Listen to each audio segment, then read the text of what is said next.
Sir Covid ವಿಚಾರಕ್ಕೆ ಅವರಿಗೆ FIR ಆಗಿದೆ, ತನಿಖೆಗೆ ತಂಡ ಈಗ ಜಸ್ಟಿಸ್ ಕೂನಾ ವರದಿ ಆಧಾರದ ಮೇಲೆ ಹಲವಾರು ರೀತಿಯ ಕ್ರಮಗಳು ಆಗ್ತಕ್ಕಂಥದ್ದು ಅನಿವಾರ್ಯ.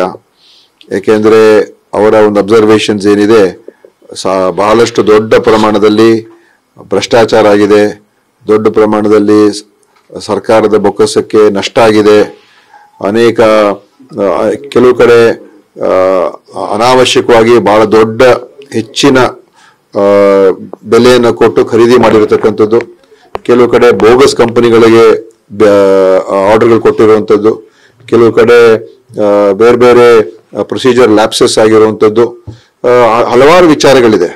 ಅದರಿಂದ ಅದನ್ನ ಕಾನೂನಿನ ಪ್ರಕಾರ ಏನು ಕ್ರಮಗಳು ತಗೊಳ್ಬೇಕು ಅದು ತಗೊಳ್ಳೇಬೇಕಾಗ್ತದೆ. ಆ ಆಧಾರದ ಮೇಲೆ ಇದು ಒಂದು ಎಫ್ಐಆರ್ ಈಗ ರಿಜಿಸ್ಟರ್ ಆಗಿದೆ ಮೆಡಿಕಲ್ ಎಜುಕೇಶನ್ ಡಿಪಾರ್ಟ್ಮೆಂಟ್ ಇಂದ.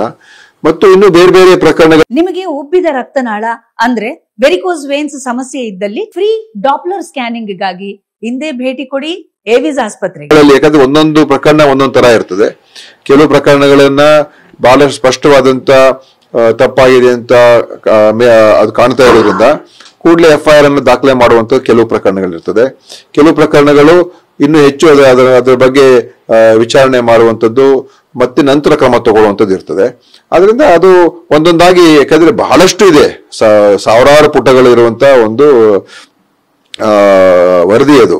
ಅದಕ್ಕೋಸ್ಕರ ಕಾನೂನು ಪ್ರಕಾರ ಕ್ರಮಗಳು ತಗೊಳ್ತಾ ಇದ್ದಾರೆ. ಅದು ಅದರಲ್ಲಿ ಈಗ ಎಲ್ಲೆಲ್ಲಿ ಯಾರ್ಯಾರು ಈ ತನಿಖೆಯಲ್ಲಿ ಎಲ್ಲಿ ತಪ್ಪಾಗಿದೆ ಅವರಿಗೆ ಶಿಕ್ಷೆ ಆಗ್ತಕ್ಕಂಥದ್ದಕ್ಕೆ ಈ ಒಂದು ಎಫ್ಐಆರ್ ಈಗ ರಿಜಿಸ್ಟರ್ ಆಗಿದೆ.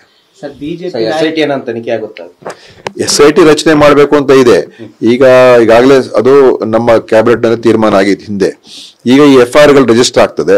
ಅದು ನಂತರ ಹೋಮ್ ಡಿಪಾರ್ಟ್ಮೆಂಟ್ ತೀರ್ಮಾನ ಮಾಡಬೇಕು, ಸರ್ಕಾರ ತೀರ್ಮಾನ ಮಾಡಬೇಕು. ಯಾಕಂದ್ರೆ ಬೇರೆ ಬೇರೆ ಹಲವಾರು ಎಫ್ಐಆರ್ ಗಳಿಗೆಲ್ಲ ರಿಜಿಸ್ಟರ್ ಆಗಿ ಪ್ರಾರಂಭ ಆಗ್ತದೆ. ಆ ಎಫ್ಐಆರ್ ಆಧಾರದ ಮೇಲೆ ಎಲ್ಲವನ್ನು ಕೂಡ ಒಗ್ಗೂಡಿಸಿ ಒಂದು ತನಿಖಾ ತಂಡ ಕೊಟ್ರೆ ಒಳ್ಳೇದಾಗ್ಬೋದು ಅಂತ ನಮ್ಮ ಅಭಿಪ್ರಾಯ. ಆದ್ರಿಂದ SIT ರಚನೆ ಮಾಡಿದ್ರೆ ಬಹುಶಃ ತನಿಖೆ ಸರಿಯಾದ ರೀತಿಯಲ್ಲಿ ನಡೆಸ್ತಕ್ಕಂಥದ್ದಕ್ಕೆ ಅದು ಅವಕಾಶ ಆಗ್ತದೆ.